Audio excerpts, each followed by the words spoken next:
بسم الله الرحمن الرحيم الحمد لله رب العالمين له النعمة وله الفضل وله الثناء الحسن وصلوات الله البر الرحيم والملائكة المقربين على سيدنا محمد أشرف المرسلين وحبيب رب العالمين وعلى جميع النبيين اللهم علمنا ما جهلنا وذكرنا ما نسينا وانفعنا بما علمتنا وزدنا علما وإنا نعوذ بك من حال أهل النار رب اشرح لي صدري ويسر لي أمري واحلل عقدة من لساني يفقه قولي آمين.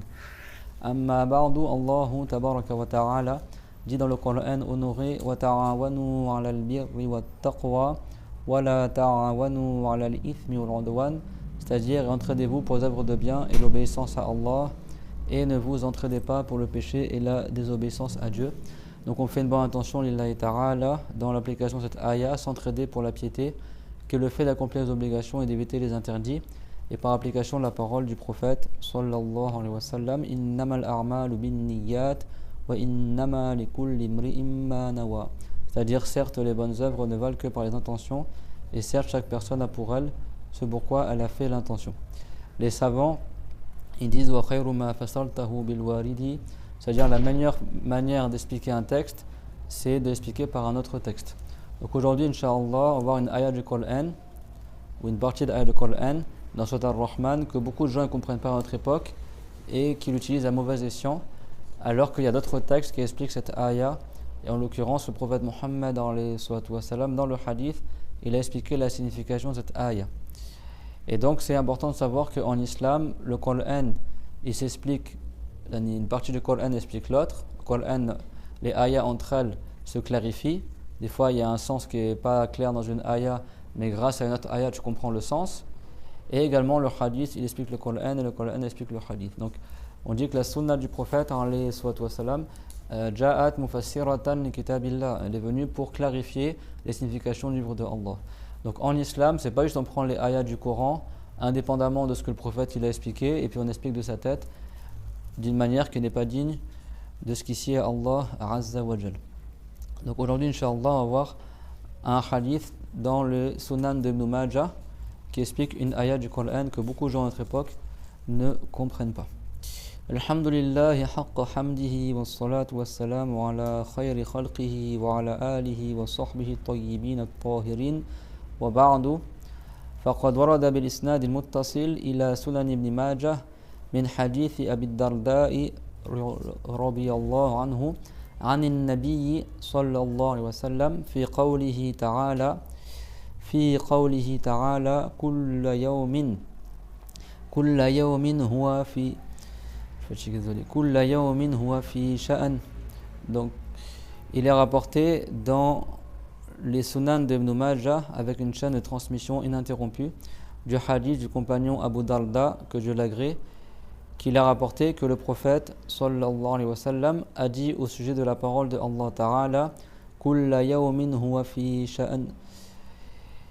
Il a dit Qala min sha'nihi an yaghfira dhanban wa yufarrija kalban wa yarfa'a qawman wa yukhfida akharin hadithun hasan.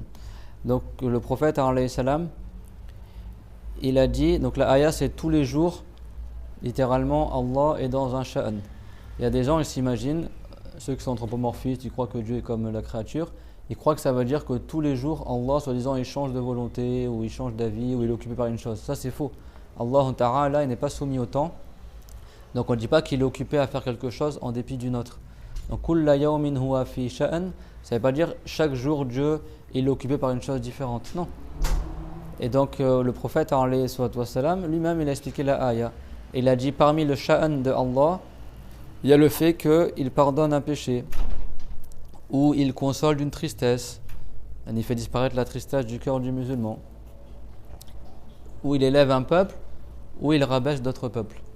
Ça veut dire quoi? Ça veut dire que tous les jours Allah Ta'ala il fait qu'il y a des changements dans sa création. C'est pas lui qui change tous les jours, c'est les créatures qui changent tous les jours. Tous les jours, il y a des gens qui étaient en haut, ils se retrouvent en bas. Il y a des gens qui étaient tristes, après Dieu fait qu'ils sont heureux. il y a des gens qui font des péchés, après Dieu leur pardonne. C'est ça que ça veut dire. Ça ne veut pas dire que Dieu tous les jours il change ou que sa volonté elle change. C'est que tous les jours, Allah Ta'ala il fait que des changements soient créés dans la création de Allah Azza wa Jal, comme il a dit le prophète Mohammed alayhi salam. Et ça, c'est un hadith qui est Hassan. Alors pourquoi on parle de ça? Parce que la plus grande preuve qu'une chose elle est créée, hein, Ahmed, c'est qu'elle change. D'accord?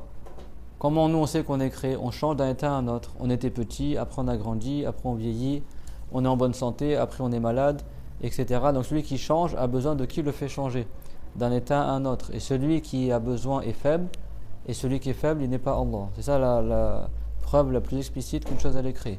C'est pour ça que le prophète Ibrahim alayhi salam, comment il a prouvé à son peuple que le soleil, la lune et les étoiles ne méritent pas d'être adorés? Parce qu'ils changent. Et ça, retenez-le. Et ça, Al-Isfarayini, dans son tafsir et d'autres, quand il cite la parole de Ibrahim, Inni la uhibbul afilin, que moi je n'aime pas ce qui se couche, c'est-à-dire je n'adore pas quelque chose qui change d'un état à un autre. Et donc les grands savants du tafsir, ils ont dit, dans le fait que Ibrahim, il a dit au coucher du soleil, ça c'est mon Seigneur soi-disant, alors que le soleil se couche, il change. Quand il a montré la lune, ça c'est mon Seigneur, et ça c'est pas mon Seigneur. Quand il a montré les étoiles, ça c'est mon Seigneur. Il faut dire que ça change d'un état à un autre. Ce qui change a besoin de qui le fait changer. Et celui qui a besoin, il est faible. Donc ce qui change d'un état à un autre est créé. C'est la preuve la plus évidente qu'il est créé. Parce qu'il a besoin de qui le fait changer d'un état à un autre. Ce n'est pas le soleil tout seul qui choisit d'être en bas, après en haut, après de se coucher, d'être rouge quand il se lève, blanc quand il est au milieu de la journée, après rouge quand il se couche. وَالشَّمْسُ تَجْرِي لِمُسْتَقَرٍّ لَهَا. Dans le Coran, Dieu l'a dit وَالشَّمْسُ تَجْرِي لِمُسْتَقَرٍّ لَهَا. C'est-à-dire que le soleil, il circule jusqu'à aller à l'endroit où il s'établit. Et les savants, ils ont dit le mustaqar, comme le prophète il a dit alayhi salam à Abu Dhar, il a dit Ya Aba Dhar, atadri aina taghrubu shams idha hiya gharabat, aina tadhabu shams idha gharabat. Ça veut dire oh Abu Dhar, où est-ce que tu sais où est-ce que le soleil part quand il se couche? Et Abu Dhar il a dit Allah wa rasuluhu a'lam. Et il a dit فَإِنَّهَا تَسْجُدُ تَحْتَ الْعَرْشِ. Et bien certes le soleil il va se prosterner sous le trône. C'est ça que ça veut dire les mustaqar lillah. Donc après que le soleil circule dans le ciel, après il part sous le trône et il fait une prosternation qui est digne de lui et demande à Allah de revenir au même endroit où il s'est levé jusqu'au jour où il se lèvera de son couchant. Et après il redescendra et après il se relèvera de son levant. Donc tous les jours le soleil circule et après il va à un endroit qui est en dessous du trône. C'est ça que dans le hadith c'est rapporté que le soleil il va là-bas en explication de la ayah wa shamsu tajri li mustaqar lillaha, comme il le rapporte as-Suyuti. Donc c'est pas le soleil qui choisit d'être là puis là puis là ou de changer de couleur, c'est les anges qui tirent le soleil. Par ordre de Allah, c'est les anges qui font bouger le soleil. Et donc c'est par ordre de Allah que le soleil se lève là et qu'il se couche de là. Donc le soleil a besoin de qui l'a créé, de qui a fait qu'il soit rond plutôt que carré, qui a fait qu'il soit au ciel plutôt que sur terre. Donc Allah ne ressent pas ce qu'il a créé, donc il ne change pas. Donc retenez cette forme-là, cette phrase-là, Aqwa dalilul huduth, Aqwa dalilul huduth at-taghayyur. La preuve la plus forte qu'une chose elle est créée, c'est qu'elle change, c'est clair? Donc quand tu as appris ça, quand tu connais le tawhid, que Allah ne ressent pas ce qu'il a créé, tu ne vas pas comprendre la ayah kulla yawmin huwa fi sha'an, que soi-disant tous les jours Dieu il change. Parce que la ayah, avant qu'est-ce qu'il dit Allah Ta'ala, que ceux qui sont dans les cieux et sur terre, ils invoquent Allah, ils demandent à Allah. Et après il a dit, et tous les jours, Dieu il est dans un sha'an. Mais on sait que Allah est créateur du temps, donc il n'est pas concerné par le temps. Donc tous les jours, c'est pas Allah, tous les jours il change, c'est tous les jours que Dieu est créé, il y a des changements dans sa création. Comme le prophète il a dit alayhi salam, yaghfiru dhanban wa yufarriju kalban wa yarfa'u qawman wa yad'u akharin. Et ce hadith qui est Hassan, il a plusieurs versions. Rawahu ibn Majah wal Bayhaqi wa ibn Hibban fi الصحيح والبزار وغيرهم مرفوعا من حديث أبي الدرداء. Ce hadith qui est Hassan, comme on a dit, qui est rapporté par Ibn Majah, il est rapporté également par Al-Bayhaqi, par Ibn Hibban dans son Sahih. Donc Ibn Hibban a jugé le hadith Sahih, Al-Bazzar et autres que. Et tous ils le rapportent par une chaîne de transmission qui est marfour, ça veut dire qu'il remonte jusqu'au prophète Muhammad alayhi wassalam, qui est un hadith qui est rapporté par Abu Darda. وله شاهد مرفوع من حديث عبد الله بن عمر أخرجه البزار في مسنده. Et également ce hadith-là, il a un autre hadith qui témoigne de ce hadith-là, qui le renforce, qui est un hadith marfour, qui est rapporté de Abdullah, fils de Omar. C'est-à-dire que tu as à la fois Abu Darda et Abdullah ibn Omar qui rapportent ce hadith. Donc il veut dire qu'il y a plusieurs chaînes de transmission qui viennent rapporter ce hadith. Ibn Majah, il a jugé Hassan, Ibn Hibban, il a jugé Sahih. Également Al-Bazzar, il a rapporté la version d'Ibn Omar dans son Musnad. Mais dans son Musnad, il y a une faiblesse dans le hadith, dans la chaîne de transmission de ce hadith rapporté par Al-Bazzar. Mais la version d'Al-Bazzar qui est un peu faible, elle vient renforcer la version qui est Hassan. Donc des fois le hadith se renforce aussi par les plusieurs chaînes de transmission. Donc tu as une version Sahih rapportée par Ibn Hibban, une version Hassan rapportée par Ibn Majah, tu as une version plus faible qui est rapportée d'Al-Bazzar mais qui vient dans le même sens. Donc toutes ces versions-là se consolident. C'est-à-dire que c'est confirmé du prophète, alayhi salatu wassalam, qu'il a expliqué la ayah, pas dans le sens que c'est Dieu qui change, mais que tous les jours, Dieu, soit il fait qu'il y a tous les jours, c'est-à-dire que dans la création, tous les jours, il y a des péchés qui sont pardonnés, il y a des tristesses qui sont consolées, il y a des peuples qui sont élevés, des peuples qui sont rabaissés. ومن حديث عبد الله بن منيب مرفوعا أخرجه البزار وابن جرير والطبراني وغيرهم. Et également, il y a la version qui est apportée par Abdullah, fils de Munib, une version qui est remontée jusqu'au prophète alayhi salam, qui a été extraite par Al-Bazar, Ibn Jarir et Al-Tabarani et autres que. C'est-à-dire que ce hadith-là, il a plein de versions, et toutes ces versions-là, elles expliquent comment le prophète alayhi salam, il a expliqué la ayah. Donc après tous ces hadiths-là, comment aujourd'hui tu as soi-disant les wahhabites ou tels que eux qui vont te dire ça prouve que la volonté de Allah elle change tous les jours soi-disant. Pour Ibn Taymiyyah, pour certains anthropomorphistes, etc., eux ils croient que Dieu il change, que la parole de Dieu elle changerait, que la volonté de Allah elle changerait, que si tu invoques Allah, soi-disant Dieu il change d'avis, il t'accorde autre chose. Celui qui croit ça, il n'est pas musulman. Parce que attribuer le changement à Allah Azza wa Jal, ça voudrait dire que quelqu'un il ferait changer Dieu. Donc Dieu il aurait besoin de qui le fait changer. Et celui qui a besoin est faible, et celui qui est faible il n'est pas Allah. Donc ça, faire très attention. Quand on invoque Allah Azza wa Jal et que Dieu t'accorde ce que tu as demandé, ça veut dire que ce que tu as demandé, ça a concordé avec ce que Allah avait prédestiné de toute éternité que ça ait lieu. Et si tu n'as pas eu ce que tu as demandé à Allah, ça veut dire que ce que tu as demandé, ça ne correspondait pas avec ce que Allah il a voulu. En aucun cas, Dieu il change sa volonté. Dieu, de toute éternité sans début, il a voulu qu'à tel instant tu invoques et qu'après, suite à cette invocation-là, tu as ce que tu veux ou tu n'as pas ce que tu veux. Mais en aucun cas, Allah Ta'ala, il change sa volonté. Comme il a dit dans le hadith, que Allah Ta'ala, il a dit « Ya Muhammad, inni idha qadaytu qada'an fa innahu la yurad. » Yarhamukallah. Ça veut dire « Oh Muhammad, certes, si je prédestine quelque chose, on ne peut pas le rejeter. » Si quelqu'un il croit qu'il peut changer, les enfants, quelqu'un il croit qu'il peut changer la volonté de Allah ou contrer la destinée, le destin, lui, il n'est pas musulman. On ne peut pas changer ce que Dieu l'a voulu. C'est clair? Donc, kulla yawmin huwa fi sha'an, ça veut dire tous les jours, Dieu, alors tantôt il veut ça, après quelqu'un l'invoque, du coup il change d'avis, il veut autre chose. Non, non.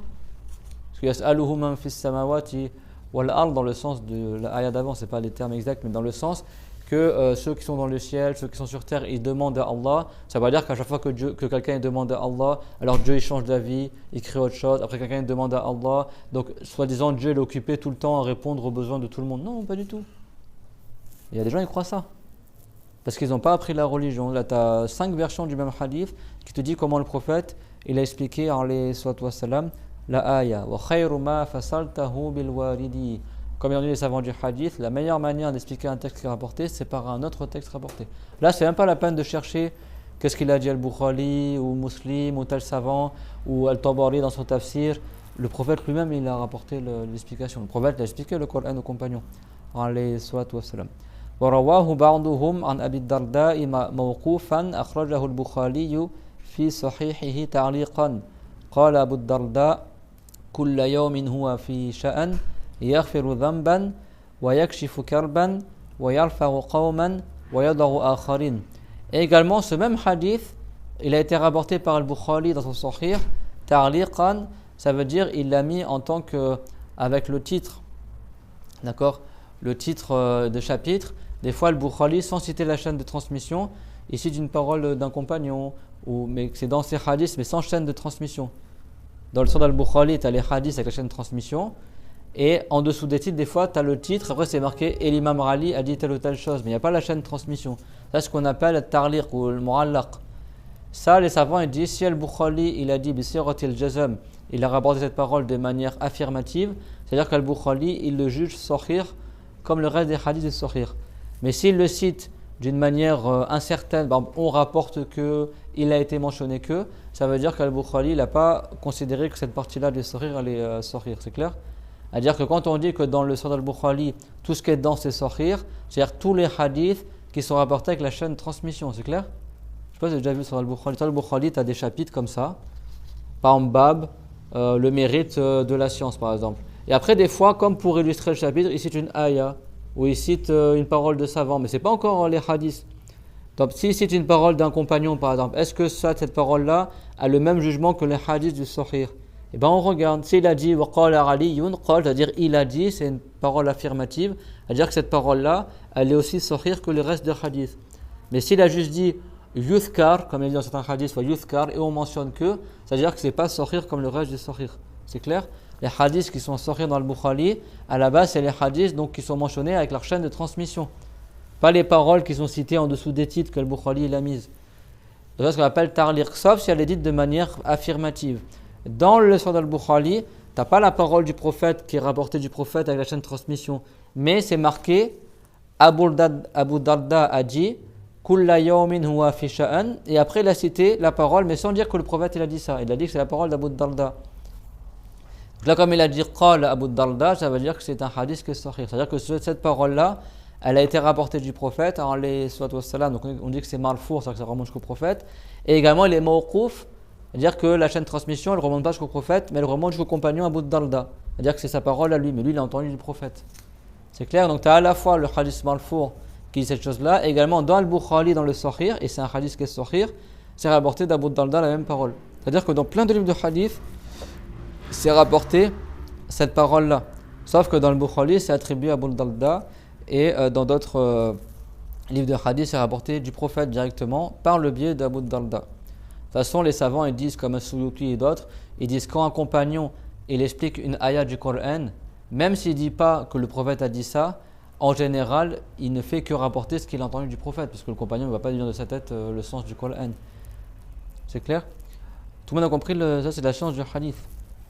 والبيهقي في الشعب قال يغفر ذنبا ويكشف كربا ويجيب داعيا ويرفع قوما ويضع آخرين. Les termes ils changent d'un hadith à l'autre, mais c'est quasiment le même sens. Là c'est marqué يرفع قوما ويضع آخرين, ça c'est dans le Bukhari. Dans Shurab al-Iman de Al-Bayhaqi, il a mentionné le hadith en disant يغفر ذنبا ويكشف كربا ويجيب داعيا, et il exauce ou il répond à celui qui l'invoque وَيَرْفَعُ قَوْمًا وَيَدْعُ آخَرِينَ. D'accord? Donc tout ça c'est dans le même sens. Ça veut dire que Allah il pardonne, que Allah il accorde ce que la personne a demandé, ou il délivre d'une tristesse la personne, etc. Donc au dernier on a bien dit que des fois Allah il envoie l'ange Rata'il aux gens vertueux pour qu'il enlève la tristesse du cœur. On a même demandé comment enlève la tristesse. Allah, mais Dieu il fait ce qu'il veut. C'est clair? Et ça, c'est Dieu qui le crée, la tristesse, la consolation. C'est pour ça que parmi les noms de Allah, il y a Al-Jabbar. Al-Jabbar, pour Allah, ça ne veut pas dire le tyran, comme le traduit en français, soi-disant. Ça veut dire Allazi yajburu khawatir ibadi, celui qui console ses esclaves, c'est-à-dire qui crée la consolation dans le cœur des esclaves. Parce qu'en arabe, consoler, on dit Jabara. Quand tu combles une brèche, on dit Jabbar. Mais aussi quand tu combles le besoin de quelqu'un ou la tristesse de quelqu'un, on dit Jabara. Et donc celui qui fait Al-Jabbar, on dit qu'il est Jabbar, il fait beaucoup Al-Jabbar. Et donc parmi les noms de Allah, Al-Jabbar, certains ont dit ça veut dire celui qui crée la consolation dans le cœur de ses esclaves. Et certains ils ont dit ça veut dire celui qui est le tout-puissant et personne ne peut contredire ce que Dieu a voulu. Ça c'est les deux sens de Al-Jabbar. Ça veut dire le tyrannique. Pour un humain, ça veut dire le tyrannique, qui écrase les autres, le tyrannique. Pour Allah, ça veut dire celui qui est tout puissant et personne ne peut s'opposer à ce que Dieu a voulu. Donc, c'est-à-dire que Dieu, il fait ce qu'il veut, personne ne peut empêcher ce que Dieu a voulu. Et d'autres, ils ont dit Jabbar dans le sens que Dieu, il console les tristesses des gens. C'est clair? Vous avez vu que l'explication du prophète, elle est en conformité aussi avec le nom de Allah Azza wa Jal. وقول الرسول صلى الله عليه وسلم في تفسيره لهذه الآية يدفع توهم كثير من الناس حيث يظنون أن معناها أن الله تعالى يتطور في مشيئته أي يشاء الشيء بعد أن كان لا يشاؤه ولم يكن له به علم وهذا ضلال مبين لأن الله تبارك وتعالى لا يطرأ له صفة حادثة لم تكن في الأزل فكل صفاته أزلية لا يطرأ عليها تغير ولا تبدل فما علم الله تبارك وتعالى في الأزل أنه يكون لابد أن يكون. Donc la parole du prophète alayhi salatu wassalam, dans son explication de cette ayah, eh ben, elle repousse l'illusion de beaucoup de gens qui croient que la signification de cette ayah, c'est que Dieu, soi-disant, il évoluerait dans sa volonté, soi-disant que Dieu échangerait et que sa volonté, elle changera. Et ça, comme on a dit tout à l'heure, c'est un égarement évident. Après, j'ai bu pour laisser passer l'ambulance. Quand je bois, l'ambulance s'arrête et quand j'arrête de boire, elle reprend. Et pourquoi les wahhabites ils interprètent cette ayah pour dire Dieu il change tous les jours? Mais le prophète expliquait cette ayah dans combien de versions on a cité là? Entre la version d'Al-Bayhaqi dans Shu'ab al-Iman, la version d'Al-Bukhari dans son Sahih, la version d'Al-Bazzar dans son Musnad, la version d'Ibn Hibban, la version de Sunan ibn Majah, la version, il y a combien de versions on a cité? 5 ou 6 versions. Et toutes, elles te disent la même signification, que le changement il a lieu dans les créatures de Allah Azza wa Jal. Donc l'explication du prophète, eh ben, elle repousse le fait de mal comprendre cette ayah du Coran. Parce qu'il y a des gens, ils pensent que cette ayah du Coran signifie que Allah Ta'ala, il change dans sa volonté, c'est-à-dire qu'il veut une chose, soi-disant, après qu'il ne la voulait pas. Et par exemple, Dieu, il ne voulait pas t'accorder de l'argent, et puis soi-disant, tu as invoqué Allah, donne-moi de l'argent, donc Dieu, il a changé d'avis, il t'a donné de l'argent, par exemple. C'est ça qu'on a y croire, Rosbillah. Ils croient qu'il y en a carrément, ils disent quoi? Oh Allah, si tu as prédestiné que je meure mécréant, alors change ce que tu as écrit et fais-moi mourir musulman. Ben, Dieu ne change pas sa volonté. D'accord? Dieu ne change pas sa volonté. Celui qui croit que Dieu change n'est pas musulman. Parce que le changement, c'est quoi? Qu'est-ce qu'on a dit? Le changement, c'est quoi? Les enfants, c'est la plus grande preuve qu'une chose, elle est créée. Et ça, retenez-le.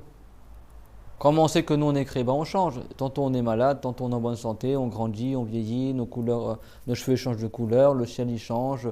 Toutes les créatures, elles changent. Elles ont un début, elles ont une fin.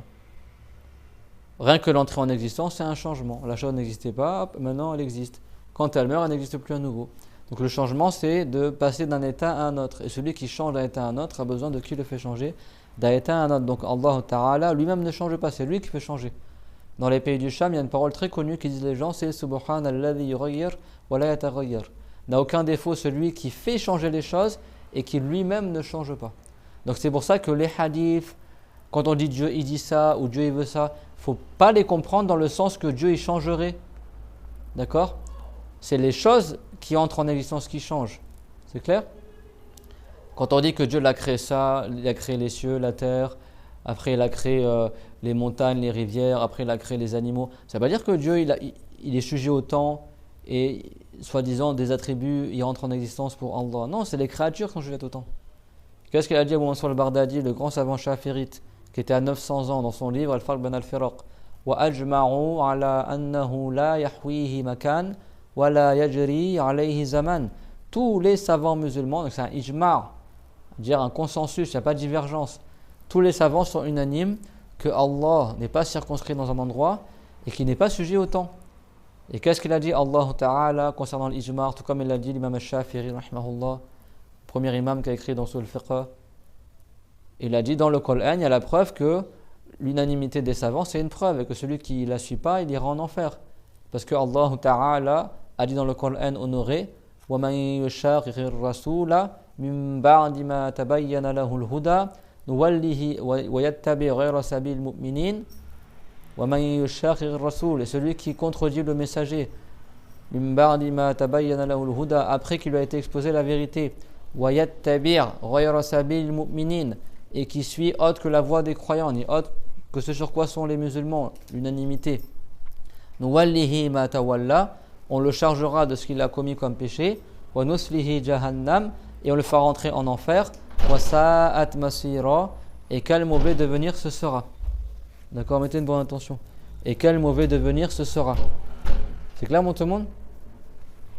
Donc ça veut dire que si quelqu'un il suit autre que la voie sur laquelle sont les croyants, autre que la voie sur laquelle sont tous d'accord les musulmans, qu'est-ce qu'a dit Allah Ta'ala?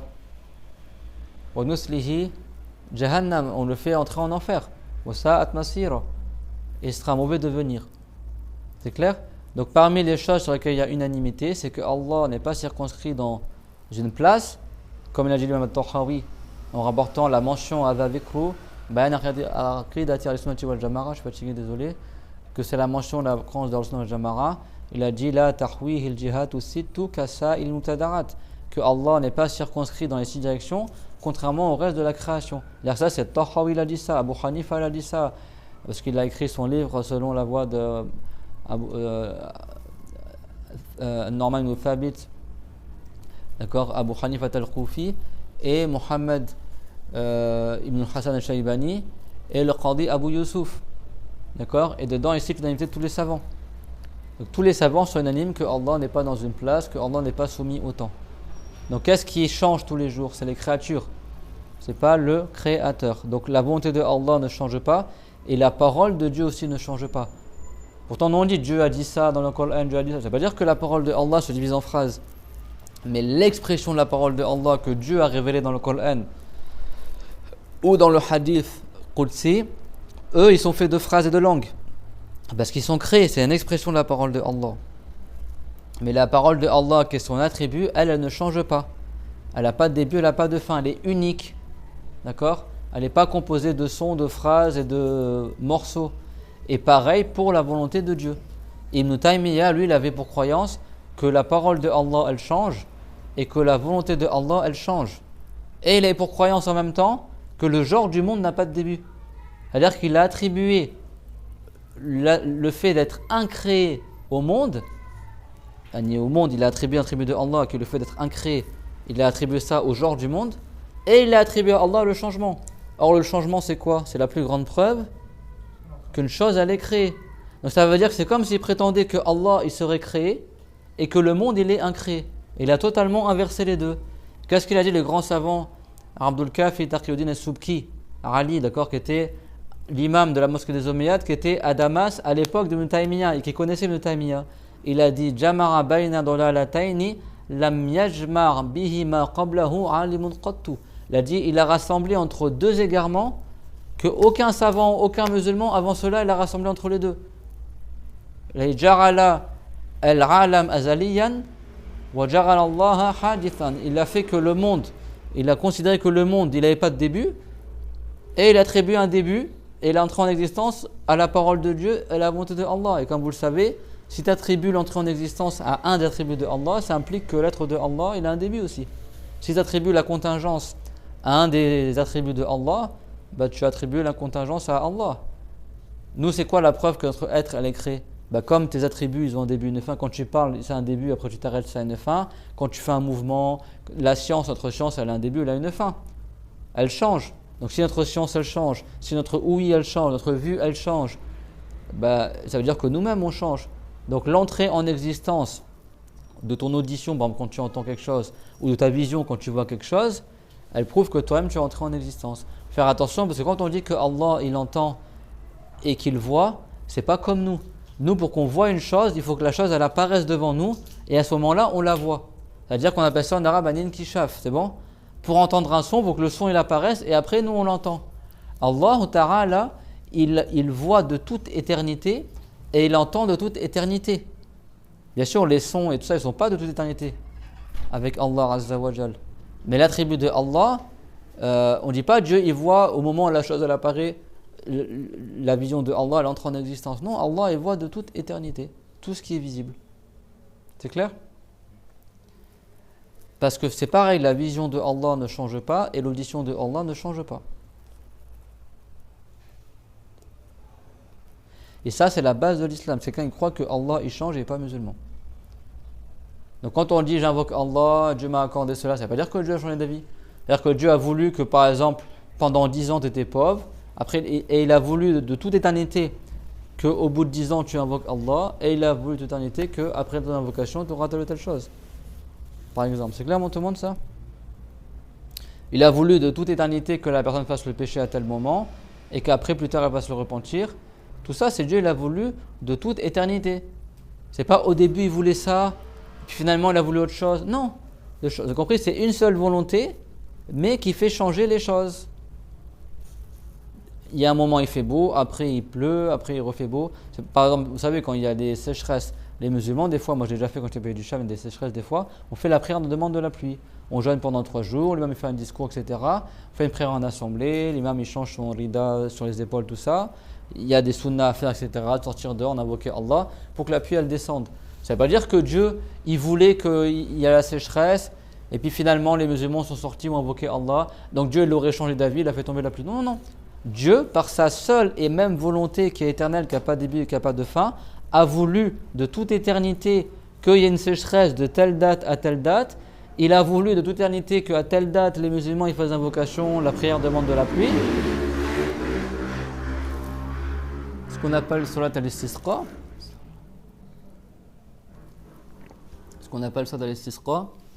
Et il a voulu de toute éternité, et avant même que le monde existe, Dieu il a voulu que tout ça ait lieu. Il n'y a eu aucun changement dans la volonté de Allah. C'est clair, tout le monde? Ceux qui croient que la volonté de Allah elle change, ou que sa parole elle change, ou que sa vision elle change, ou que Dieu il change, ou quelle que soit la manière, lui il n'est pas musulman. Parce qu'il leur a attribué ce qu'on appelle en arabe al-hudouth à Allah. Al-hudouth c'est l'entrée en existence, la contingence. Comme hadasa yahduthu. Al-muhdath en arabe dans le tawhid, ça veut dire ce qui a eu lieu. C'est-à-dire ce qui est contingent, ce qui est entré en existence, ce qu'on appelle dans le philosophe, il dit ça la contingence. D'accord? C'est-à-dire que c'est quelque chose qui a eu lieu. Bon, nous on ne fait pas de la philo, mais bon, les athées, c'est pas eux qui vont sortir des termes pour parler de ça, parce qu'ils ne croient pas en la création, etc. C'est bon?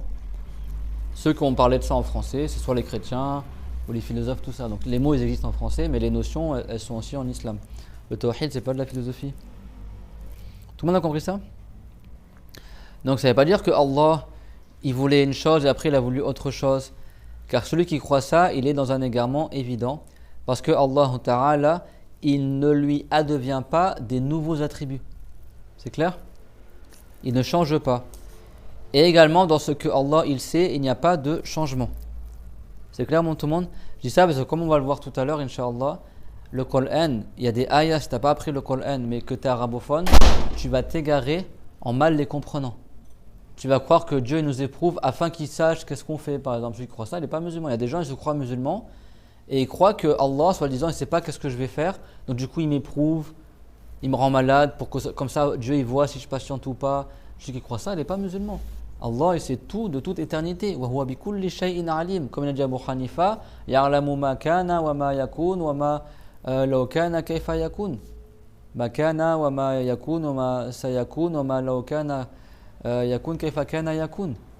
C'est-à-dire Dieu il sait ce qu'il y avait, ce qui a lieu, ce qui aura dans le futur et qu'est-ce qui aurait eu lieu si ça avait eu lieu. Le conditionnel. Dieu sait toutes choses. Donc il n'a pas besoin de nous éprouver pour savoir qu'est-ce qu'on va faire. Parce que Dieu c'est lui qui crée ce qu'on fait. Ala ya'lamu man khalaqa wa huwa al-latif al-khabir. Dieu l'a dit, celui qui a créé ne sait pas sa création alors qu'il est le latif et al-khabir. Le latif, celui qui connaît, qui sait la subtilité de toute chose. Al-Khabir, celui qui sait tout. Celui qui nous a créé, c'est toute sa création. Donc c'est évident que Dieu, avant même qu'on fasse la chose, il sait comment on va réagir. N'est-ce pas que dans le Coran, c'est rapporté que si Dieu n'avait pas envoyé les messagers, les gens auraient dit au jour dernier, si seulement tu nous aviez envoyé un messager, on l'aurait suivi en des musulmans. Pourtant, ça ne se passera pas, ça. Et Allah Ta'ala, pour pallier cela, pour pas que les gens ils disent ça au jour dernier, il leur a donné l'occasion du bas monde et leur a envoyé un messager. Comme ça, ils ne pourront pas dire au jour dernier, mais nous, on n'a pas reçu le message. Vous avez compris? N'est-ce pas que dans le Coran, Dieu l'a dit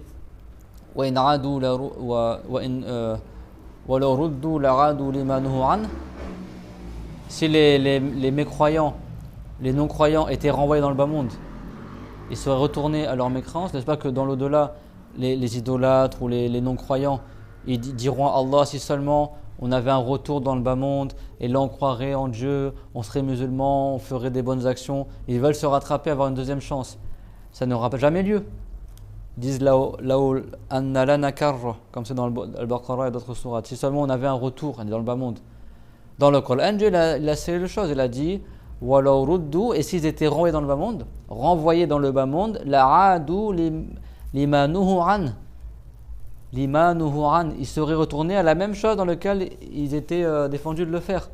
C'est-à-dire qu'ils retourneraient au même péché, au même mécréant s'ils avaient une deuxième chance. C'est-à-dire que si Dieu les épargnait le châtiment et leur donnait une deuxième vie dans le bas monde, ils referaient les mêmes péchés qu'ils avaient fait avant. Et ça n'aura jamais lieu, pourtant Dieu le sait. C'est clair ? Donc ça c'est vraiment le fondement de la base de l'islam. Parce que Allah Ta'ala, qu'est-ce qu'il a dit ? وَمَنْ كَفَرَ فَإِنَّ اللَّهَ غَنِيٌّ عَنِ الْعَالَمِينَ. Celui qui mécroit, certes Allah n'a pas besoin de ses créatures, pas besoin des alamin. Wallahu al-ghaniyyu wa antumul fuqara. Et Dieu c'est lui qui est le ghani, c'est-à-dire lui qui n'a besoin de rien. Et c'est vous qui êtes les fuqara, ça veut pas dire les pauvres, ceux qui sont dans le besoin. En arabe, ghani, c'est-à-dire qu'il n'a pas besoin. C'est ça que le riche, on dit qu'il est ghani parce qu'il n'est pas dans le besoin. Même en français, on dit il n'est pas dans le besoin. Et le pauvre, on dit c'est quelqu'un qui est dans le besoin, n'est-ce pas ? Donc faqir, ça veut dire qu'il a besoin. Nous, on est faqir de Allah, c'est-à-dire qu'on a besoin de Allah. Et Dieu, il est ghani de nous, c'est-à-dire qu'il n'a pas besoin de nous. En français, on traduit Dieu c'est le riche et vous êtes les pauvres. C'est pas ça que ça veut dire. Al-Ghani pour Allah, dire qu'il n'a besoin de rien. Allahu Samad, c'est-à-dire que Dieu c'est le maître dans l'absolu, dont tout le monde a besoin et qui n'a besoin de rien. Donc si Dieu changeait, c'est-à-dire qu'il aurait besoin de qui le fait changer. Et celui qui a le besoin, il est faible. Celui qui est faible, il n'est pas Allah. Il n'est pas tout puissant, il n'est pas le créateur. C'est clair les enfants pour vous aussi ça ? Non, Salim ?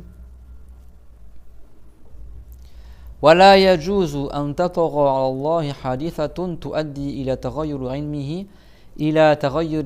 علمه الأزلي ولا تطره له صفة تؤدي إلى تغير مشيئته الأزلية فهو سبحانه لا يلحقه تغير في ذاته ولا في صفاته الثابتة له من علمه وقدرته الأزلي ومشيئته الأزلية يغير المحدثات من غير أن تتغير مشيئته ولا علمه فلا يتصف بعلم حادث لأنه لو جاز اتصافه بالحوادث لانتفى عنه القدم أي الأزلية ليس له بداية لأن ما كان محلا للحوادث لابد أن يكون حادثا تعالى الله عن ذلك.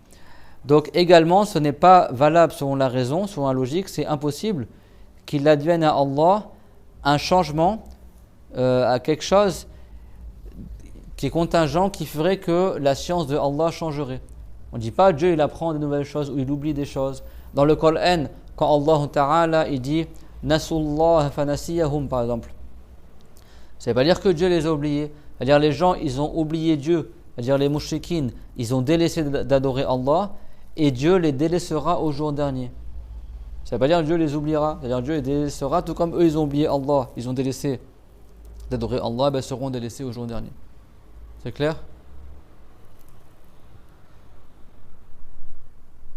Comme dans Surat Al-Hashr, وَلَا تَكُونُوا كَالَّذِينَ نَسُوا اللَّهَ فَأَنْسَاهُمْ أَنفُسَهُم. Ne soyez pas comme ceux qui ont oublié Dieu et Dieu les a fait oublier eux-mêmes. D'accord ? L'oubli des fois ça veut dire le délaissement. Et dans le Coran, ça veut pas dire que Dieu oublie des choses, ça veut dire que Dieu il délaisse la personne. C'est clair, mon tout le monde ? Donc, nous, quand on oublie, c'est-à-dire que notre science, elle diminue. Quand on apprend, notre science, elle augmente. La science de Allah, elle n'a pas de début, elle n'a pas de fin. Elle n'augmente pas, elle ne diminue pas. Elle est unique comme tous les attributs de Allah. La perfection de Allah, c'est pas elle augmente. Le prophète Muhammad, tous les jours, sa perfection, elle augmentait. Tous les jours, il devenait de meilleur. N'est-ce pas que la première fois qu'il a vu Jibril, le prophète Muhammad, sa apparence, qu'est-ce qui lui est arrivé au prophète ?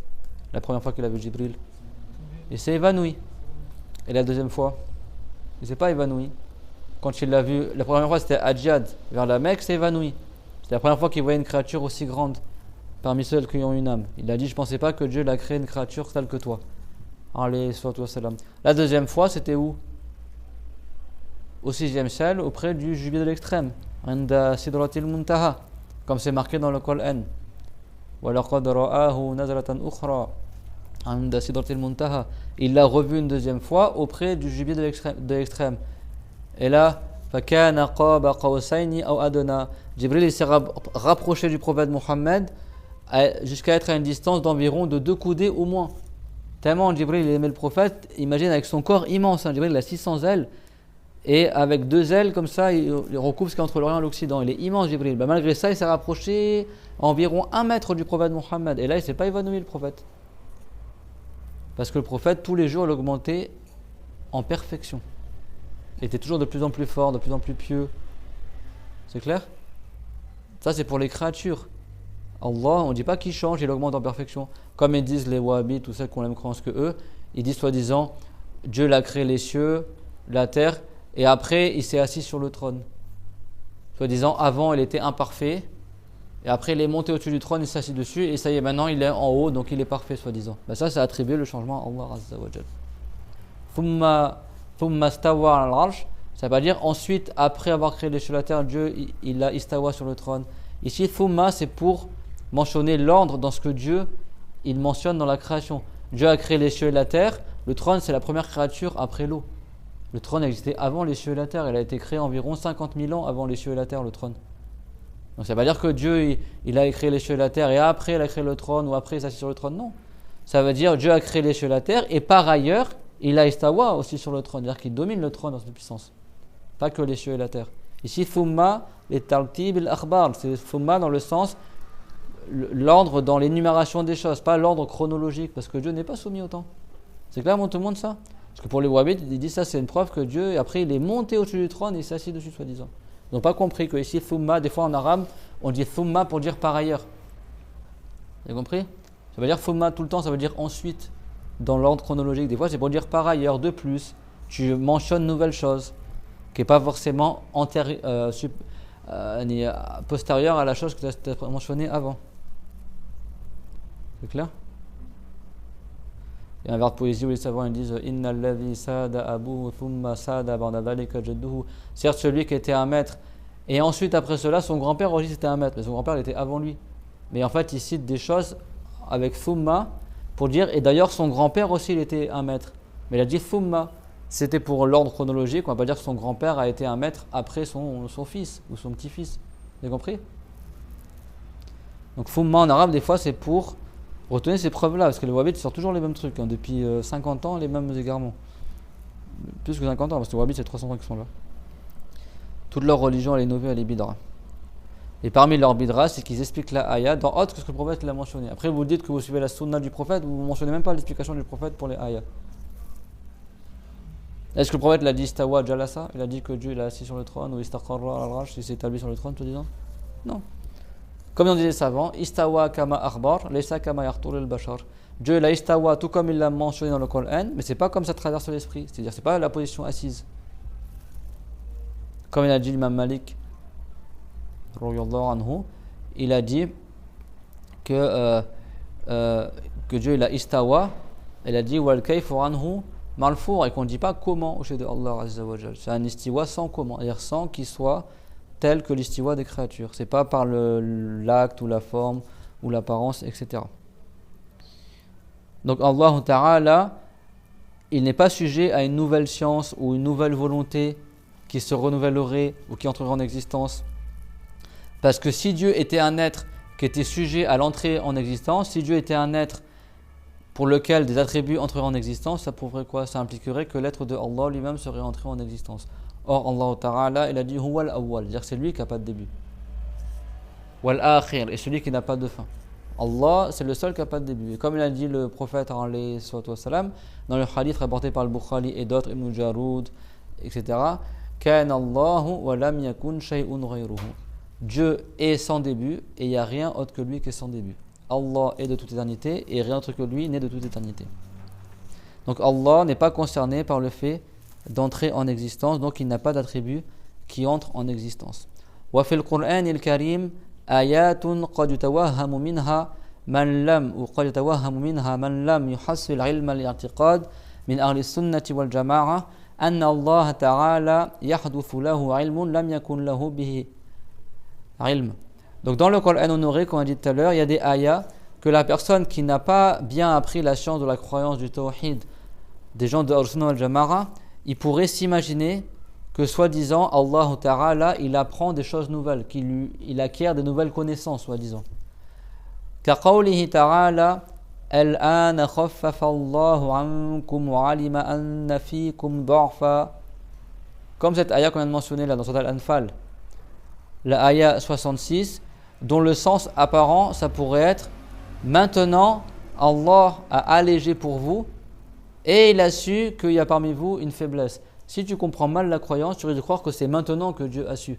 Non, c'est maintenant Allah, il a fait descendre l'allègement du jugement qu'on voit maintenant et il a su qu'il y a parmi vous, et Dieu il sait de toute éternité qu'il y a parmi vous une faiblesse.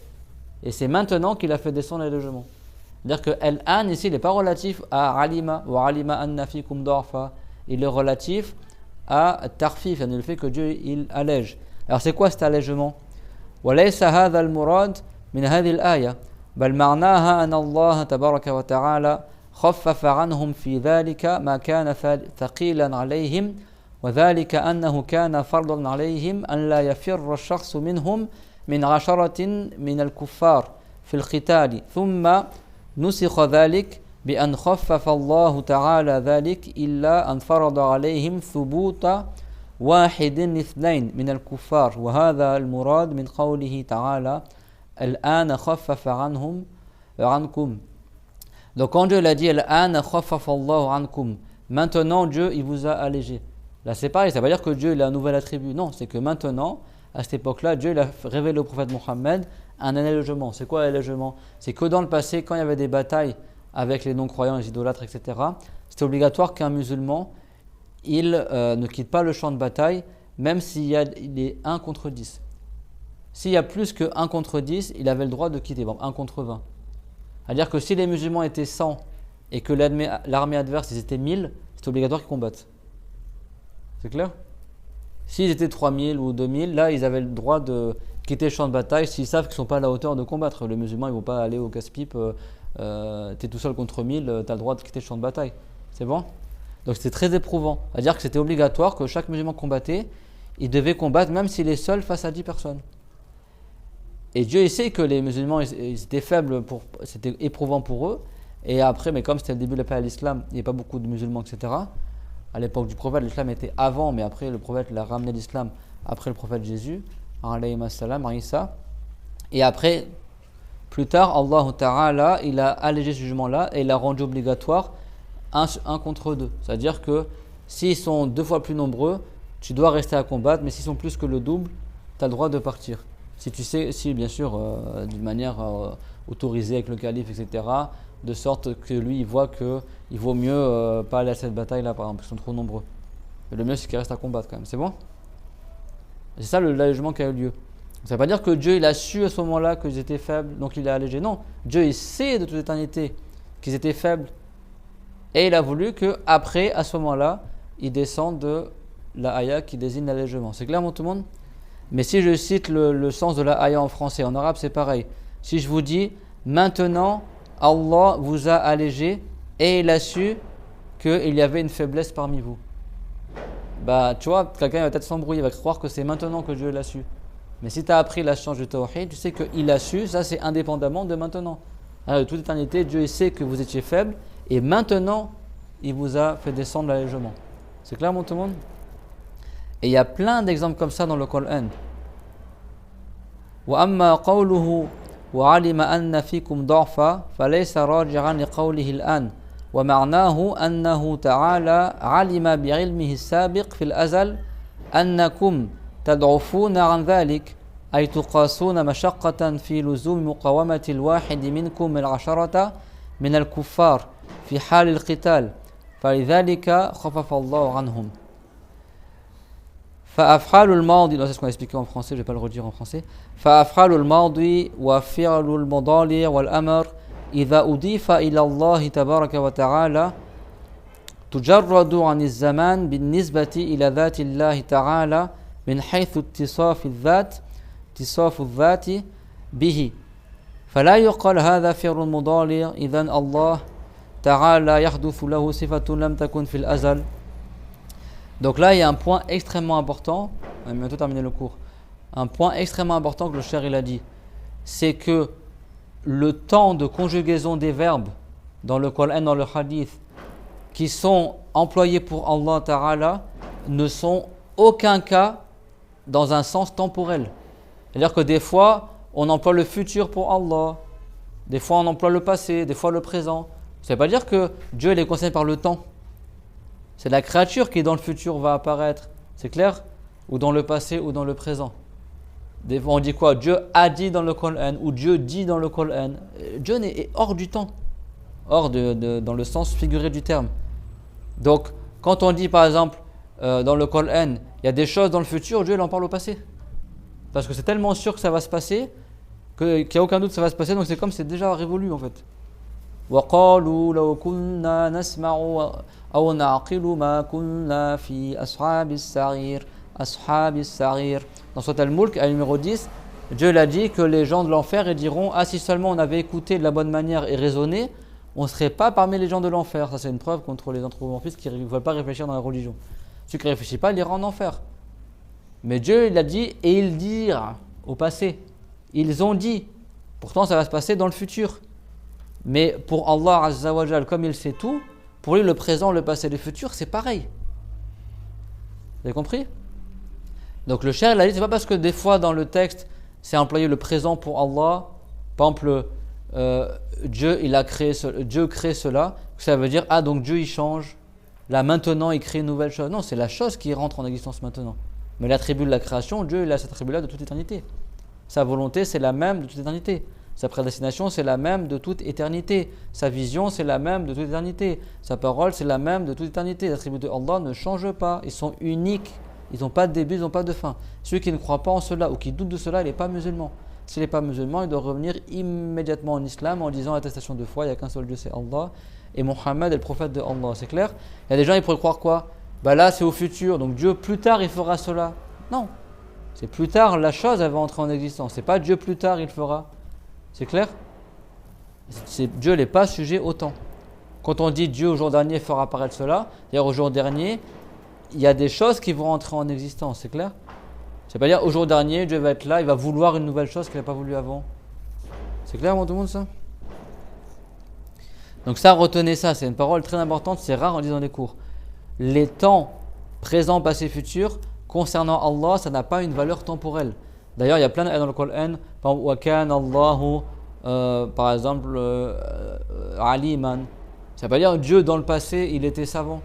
Non, ça veut dire que Dieu, de toute éternité, sans début et sans fin, il est savant. Souvent, le passé pour Allah, ça veut dire à toute éternité. Ça veut dire dans le passé. Kan Allah, ça veut pas dire Dieu, il était dans le passé. Non, ça veut dire Dieu, il est de toute éternité.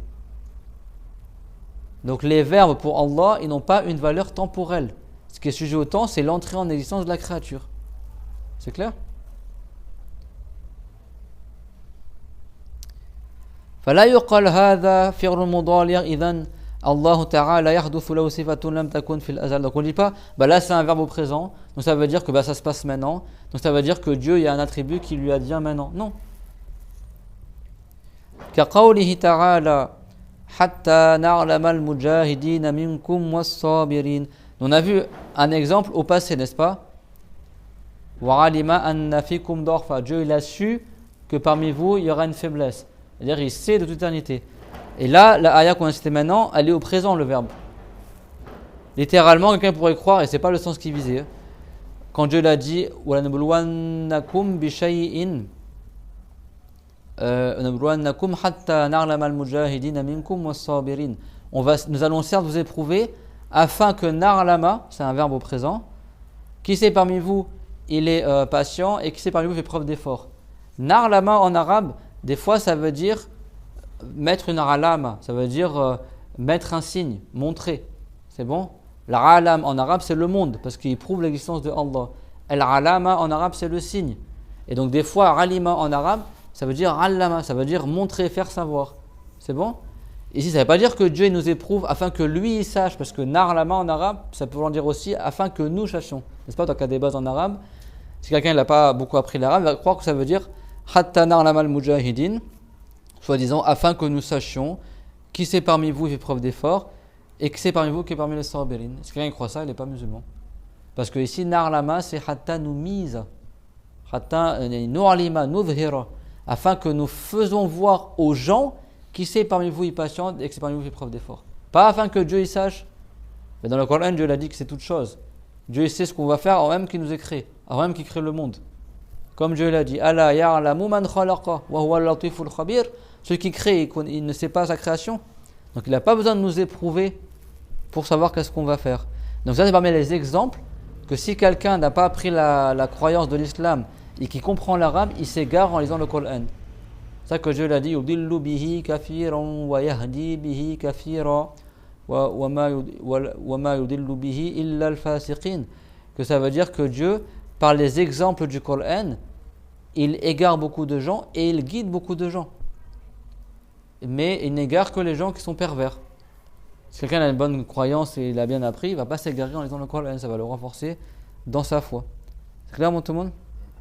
فلا يراد بها يعني بالآية حتى نعلم المجاهدين منكم والصابرين ولنبلونكم حتى نعلم فلا يراد بها أن الله تعالى سوف يعلم المجاهدين بعد أن لم يكن عالما بهم بالامتحان والاختبار وهذا مستحيل على الله بل المعنى لنبلونكم حتى نميز للخلق من يجاهد ويصبر من غيرهم حتى يظهر للخلق من هو الذي يصبر ويجاهد. L'ayah, c'est afin que Dieu il montre aux gens qui c'est qui patiente et qui c'est qui fait preuve d'effort. فالقرآن الكريم ترد فيه أساليب من التعبير بعض منها يوهم من لم يهذب نفسه بمعتقد أهل السنة والجماعة الذي هو أن الله تبارك وتعالى أزلي الذات والصفات فيظن منها أن الله تطرأ عليه صفات حادثة تعالى الله عن ذلك. Donc si quelqu'un il ne s'est pas éduqué avec la bonne croyance, il risque de croire de certaines ayats du Coran que Allah Ta'ala il aura des nouveaux attributs qu'il n'avait pas avant. Or, comme vous le savez, ni l'être de Allah ne change, ni ses attributs ne changent. Dieu il est unique par son être. Son être, c'est pas un volume, c'est pas une forme, c'est pas un corps, pas comme l'être humain, et c'est pas également quelque chose qui change, ni ses attributs. Donc Dieu il est unique par son être et ses attributs. L'être de Allah, la réalité de Dieu ne ressemble pas à la réalité des créatures, et les attributs de Allah ne ressemblent pas aux attributs des créatures. Mais si quelqu'un n'a pas appris la religion, il risque de croire de certaines ayats du Coran que Dieu changerait ou qu'il aurait des attributs qui changent. C'est vrai que ce n'est pas suffisant d'apprendre le Coran ou l'arabe, il faut aussi apprendre le tawhid pour bien comprendre les ayats, parce que comme a dit le cher ici, il y a des manières rhétoriques dans le Coran de s'exprimer qui ne sont pas tout le temps connues chez les gens, que si quelqu'un n'a pas étudié le tawhid, il risque de mal comprendre les ayats et de s'égarer. فليوطد المؤمن نفسه واعتقاده على معتقد أهل السنة والجماعة ففيه الخلاص والنجاة فيجب الثبات عليه بدون تزحزح لأن من تزحزح عنه ضل وهلك. Donc il faut que le musulman il ancre son cœur, il fasse que son cœur il soit ancré bien profondément dans la croyance d'Ahl Sunnah wal Jama'a, car c'est dans cela qu'il y aura la sauvegarde au jour dernier et la victoire.